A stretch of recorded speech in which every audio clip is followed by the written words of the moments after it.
Eric unzanira iyo mbunda.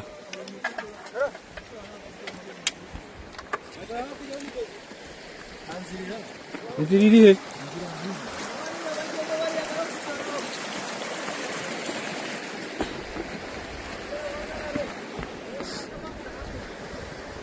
Yuhagara hakurya muze. Hakurya niho byiza.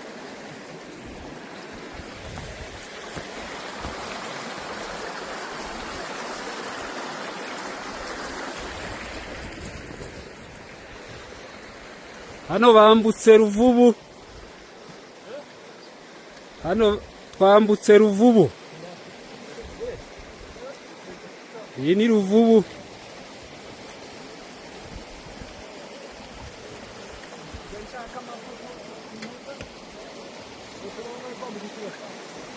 Iyi ni Ruvubu bari kwambuka.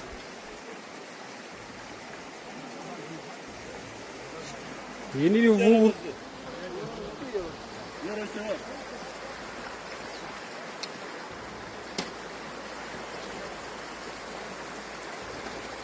N'uruzi rwa Ruvubu rwose barambutse hakurya ku isoko ya gatanu y'Gashamba. Iyi ni Ruvubu bambutse bagiye ku musozi.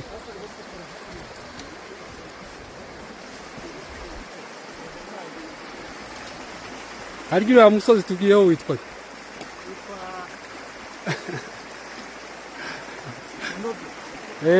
barambutse, ingabo zirambutse kabisa ku musozi wa Munoge. Urakire. Barambutse ku musozi wa Munoge kabisa. Oni Delta Romeo kabisa ubasuhuza.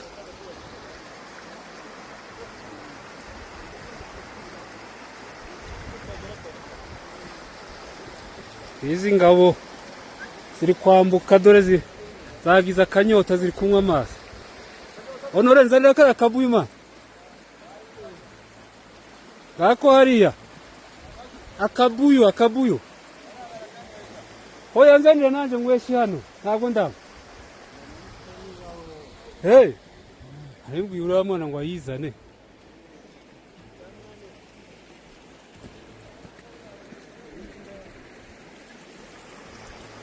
Sibihagije.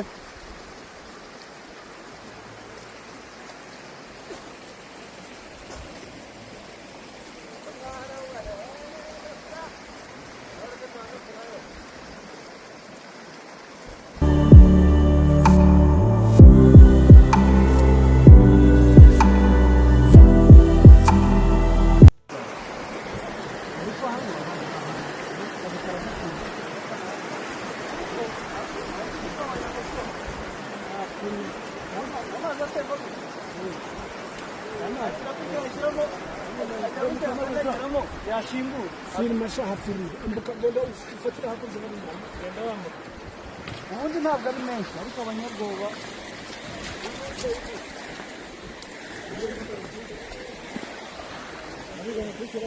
yego rwose. Eric unzanira iyo mbunda.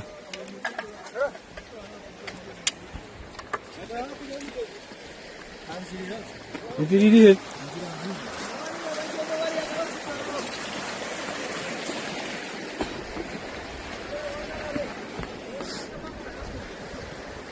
yuhagara hakurya muze. Hakurya niho byiza.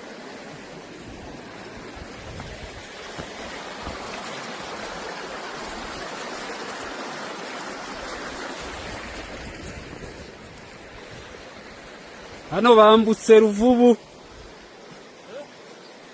Hano twambutse Ruvubu. Iyi ni Ruvubu.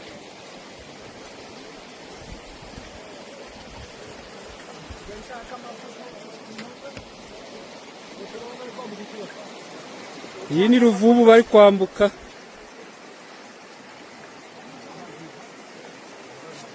Iyi ni Ruvubu.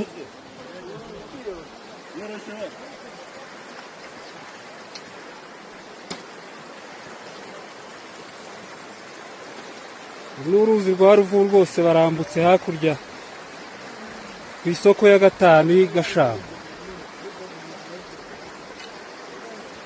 iyi ni Ruvubu bambutse bagiye ku musozi.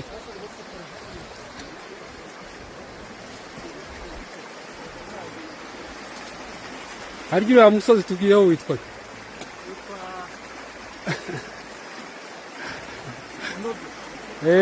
barambutse, ingabo zirambutse kabisa ku musozi wa Munoge.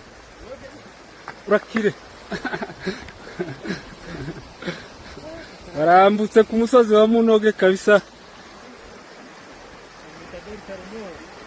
Oni Delta Romeo kabisa ubasuhuza.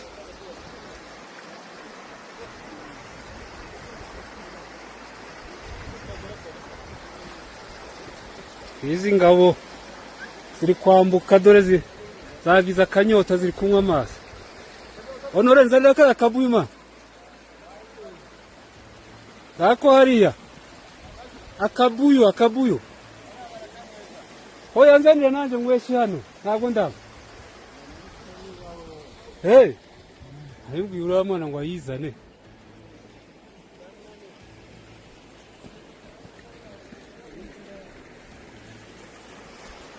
Sibihagije.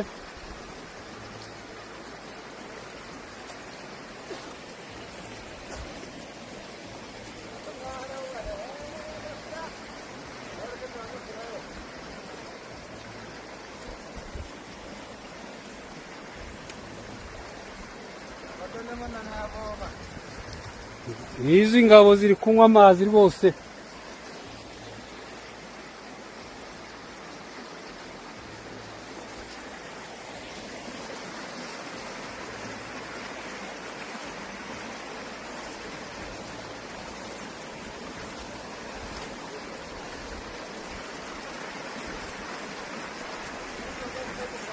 Ingabo ziri kunywa amazi, harimo abitwa bagarasiye. Kina nguvu.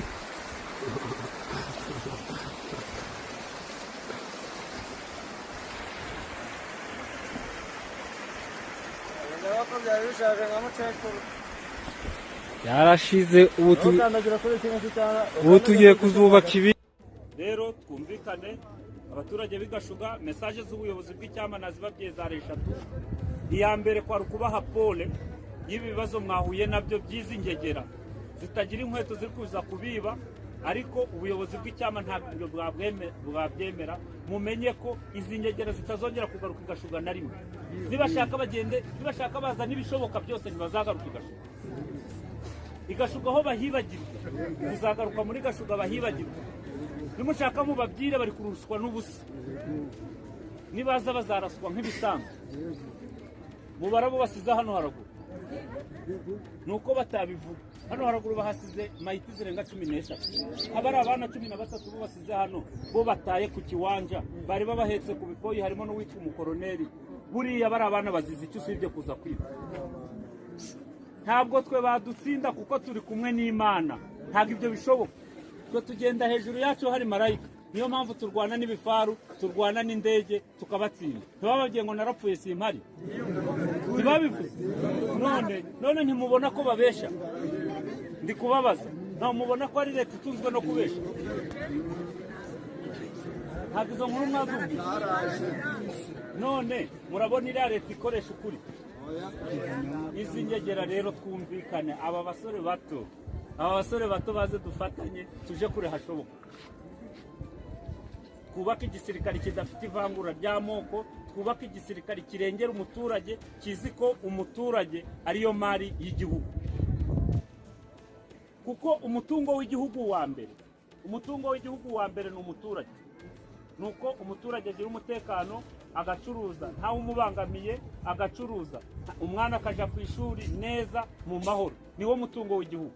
Naho abandi bo bazi ko umutungo w'igihugu ari ukuza akagukora mu mufuko, waba ufite ka telefone keza akakakwambura. Sibyo bakora. Rero gashuga pole, twewe tugiye kugenda tubahaye pole y'ubuyobozi bw'icyama, badutumye tubabwire pole, ariko tubabwire ko nta gihe na kimwe zirangegera zizagaruka kuba muri gashuga.